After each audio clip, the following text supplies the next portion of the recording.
Hi, this is Kevin Trainer. Welcome to my tutorial for exercise one of the uh, coding assignment for the Zelle 3E Chapter 6 in my IS430 course. I recorded an introduction to this series of tutorials, so if you haven't played that, put this on pause and go play that. Okay, and now we're back. Okay, so when you are creating this assignment, you are going to create a normal PyCharm project. Okay, you're going to name it the normal way that you do with your surname underscore your given name, blah blah blah blah blah. Okay, and it's going to start out empty, and then you're going to get four programs, one for each exercise. Well, maybe you get five because there'll be a challenge exercise as well. Okay, so you're going to get programs in a starter file. Okay, and you're going to download that starter file, and you're going to copy and paste each of them into here, and they're going to have their normal names, right? So here's one from the demonstration that I did. It's called Bags of Code. Okay, and this is the before program, right? And we're going to turn it into the after one. Okay, and that as we do, that's going to be the refactoring. Okay, now is this a proper name? No, because our convention here, so that we know that you're handing in your refactored version, is we're going to rename it with the suffix refactored. So here I'm just going to take whatever the program is that we're working on, right click, choose refactor, rename, and then I'm going to add the suffix refactored. And that's just so in this course we can keep track of, are you handing in the refactored one or the one that hasn't been refactored? Would you add a suffix like this to the name of your program if you're doing this on the job? No, you wouldn't. This is a convention for the course. Okay. So, which of the use cases do we have? Well, it's easy to tell here because it's in the name of the program. I'm thinking that you can apply the bags of code, sort of use case and transformations on this. And bags of code has to do with probably we've got too much code in one of our functions. Now, right now we haven't been using anything other than the main function, so it's all in the main. And you may remember from my lecture that I agree that this program that prints out this poem, Because I Could Not Stop for Death by Emily Dickinson, it might not be too long for main. So maybe you have to imagine it's a little bit longer. Okay, so just accept for the minute that we have decided that there's too much code in main and that we need to factor it out into other functions purely to have like enough bags of code such that the functions are a reasonable size, and they're easy to read, easy to understand, and that they are each about one thing. Okay, and they don't know too much about each other. Okay, so how could we do this?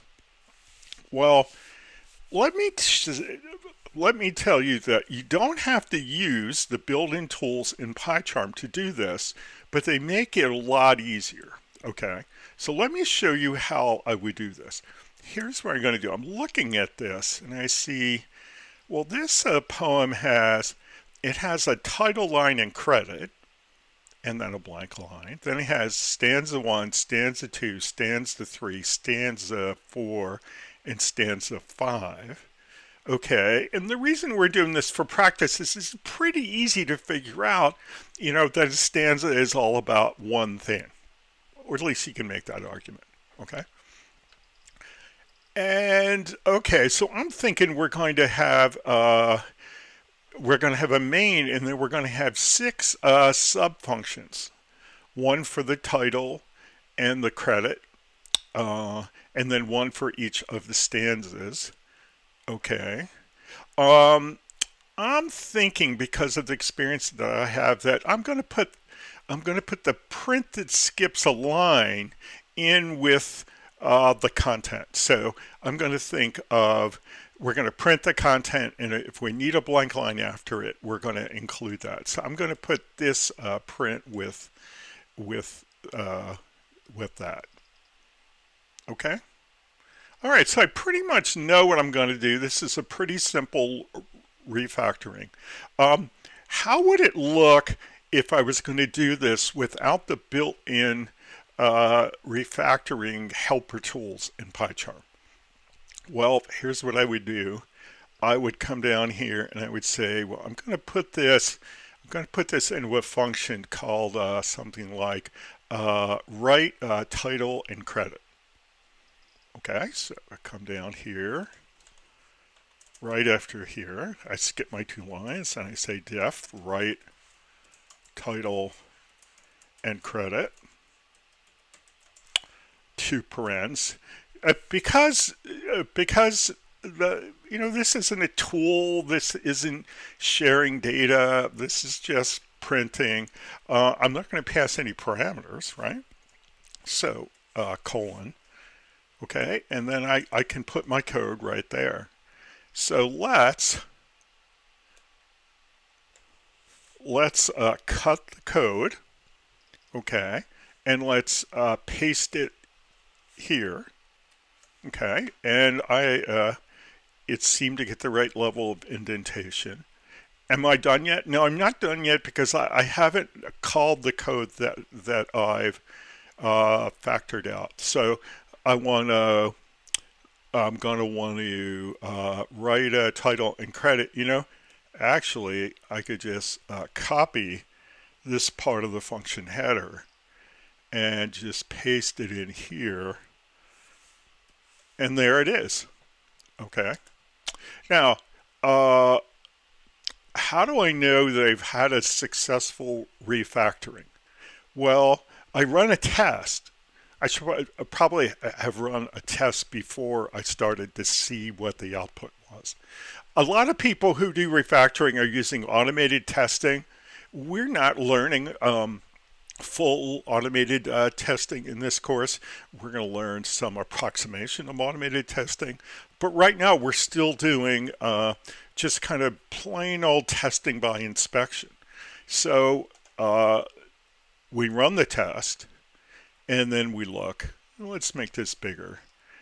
And there it is. There's our title and credit and a blank line, and then we go into the other. Okay, so you can do it by cutting and pasting. Okay, that's a lot of work. Okay, it turns out that there's a tool called extract function that will do the job for us. So I'm just going to back up. I'm going to hit, I'm on the Mac, so I'm going to hit Command Z. And I'm just going to back up and put the code right where it was. Okay? And here, here's a chance to run a test on the original code. I made some problems somewhere. Oh, I didn't get rid of that. Okay. So, see, it's always good to test. So if I run that test, yeah, that works. That's the original poem. Okay, how do you take a code out of a function and put it into, out of a higher level function and then put it into a lower level function? Well, there is a feature called extract method. It has a little bit of odd name because methods are functions that are in classes, but In Python, we have both functions and methods, and they call this extract method even when you do it with a function. So how do you do it? Well, you take the code that you want to extract and you highlight it, and then you right click on it, and it's refactoring, refactor extract method. Okay. And what does it show you? Well, it gives you a place to put in the name of the method. So let's say write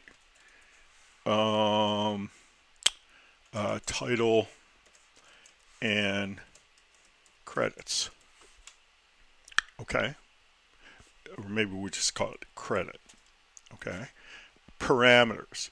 Okay. Sometimes the code that we're extracting needs to get data from the function that we're extracting it from. How does it get there? Well, this will automatically put in the variables and pass it to the function. Now, we haven't gotten to that yet. I'll show you that in a couple of tutorials down the road.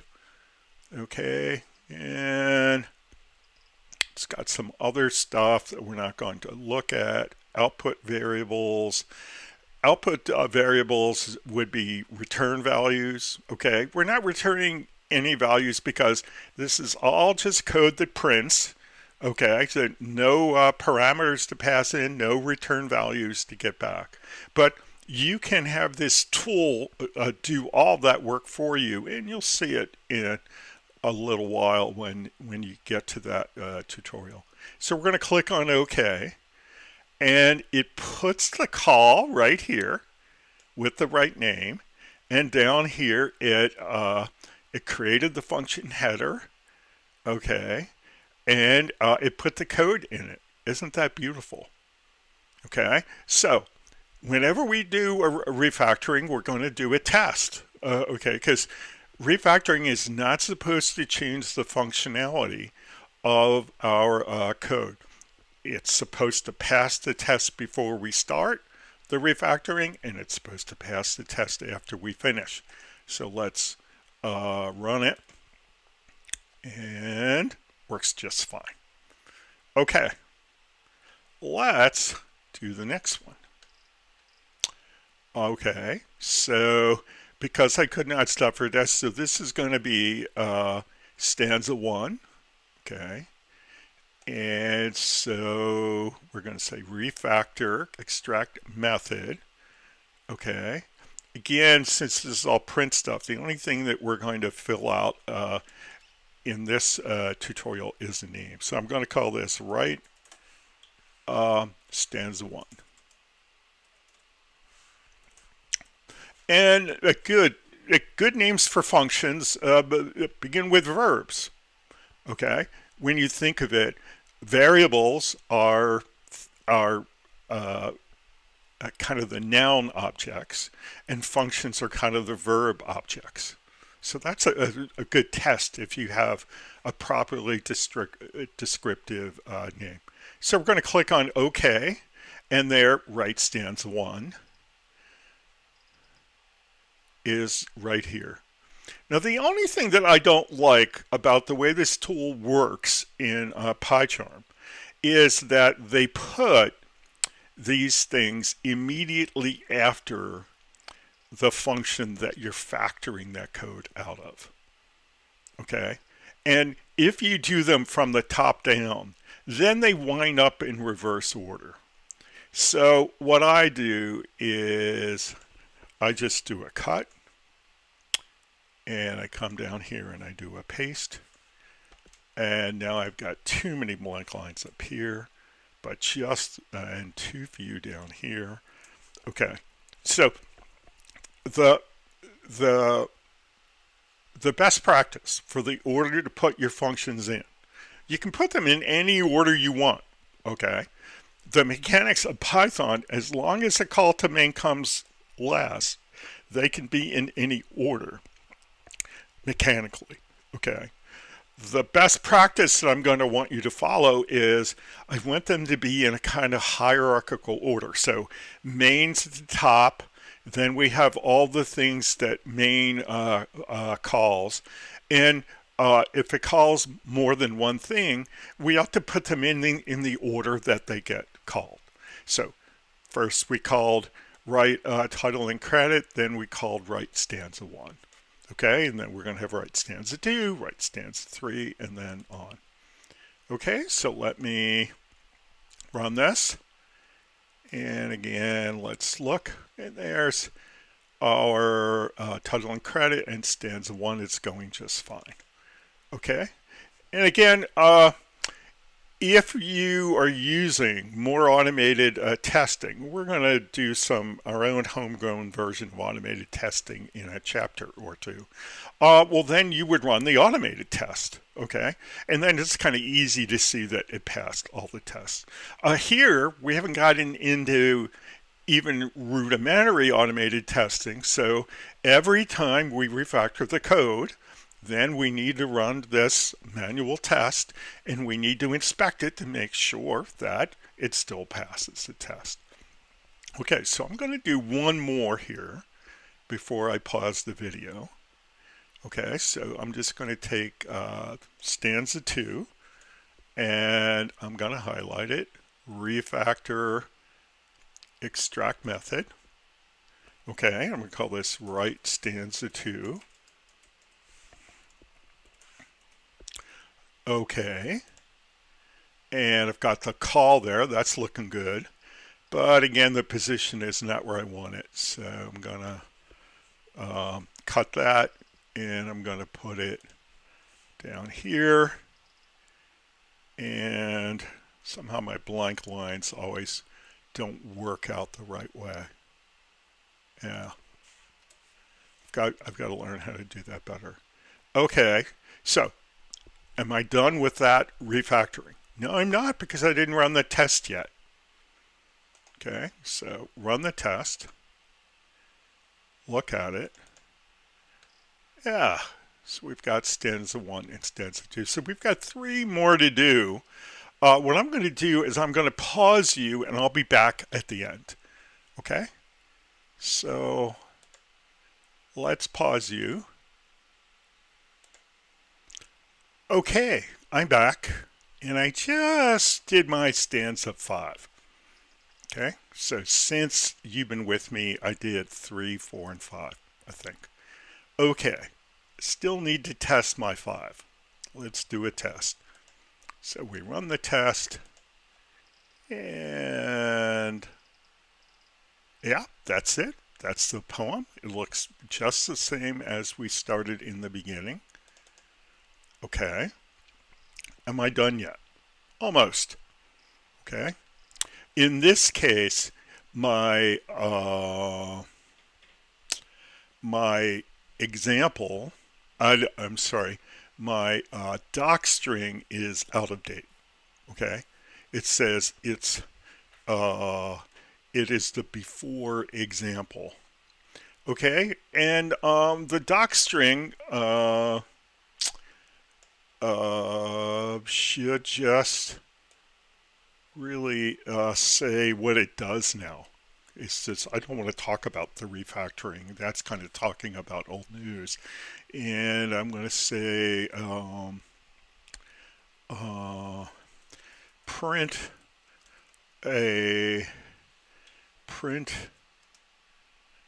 the poem because I could not stop for death by Emily Dickinson. Period. Okay. Now, do I have to have this multi-line version of the doc string? Well, no, not really, because it's all going to fit on line 1 now. So I'm gonna bring that up. Okay, it looks pretty good. Am I done? No. Whenever you change your code, even when you change the comments, you need one more test. And let's look at that. That looks perfect. Okay, so am I done? Well, I'm done in the sense that I've mechanically refactored it?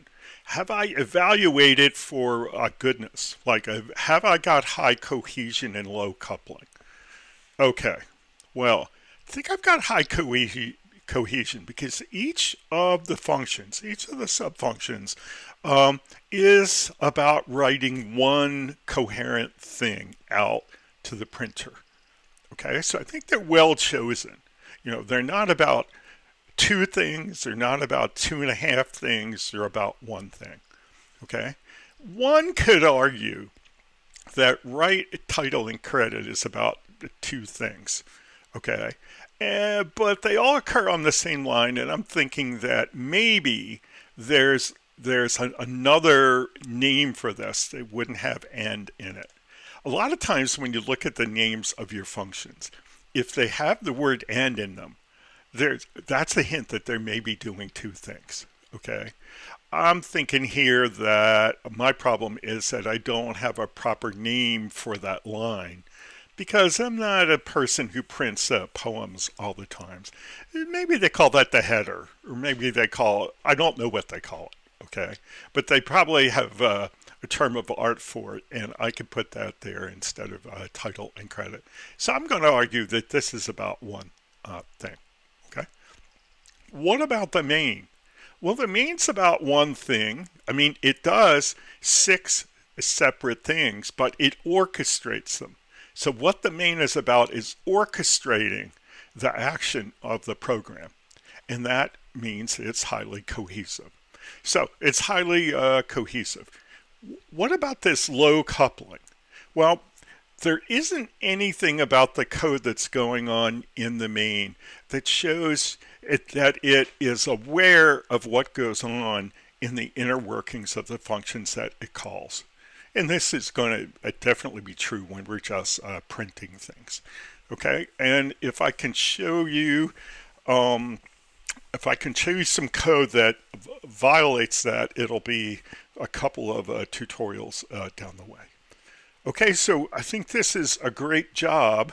You're going to refactor a different program, okay, in your exercise, but it is going to be one that is associated with this bags of code use case. So whereas you're going to be refactoring a different code, the principles that you're going to use and the parts of the PyCharm toolset that you're going to use are going to be the same. And with that, I'm going to say bye until next time. Bye-bye.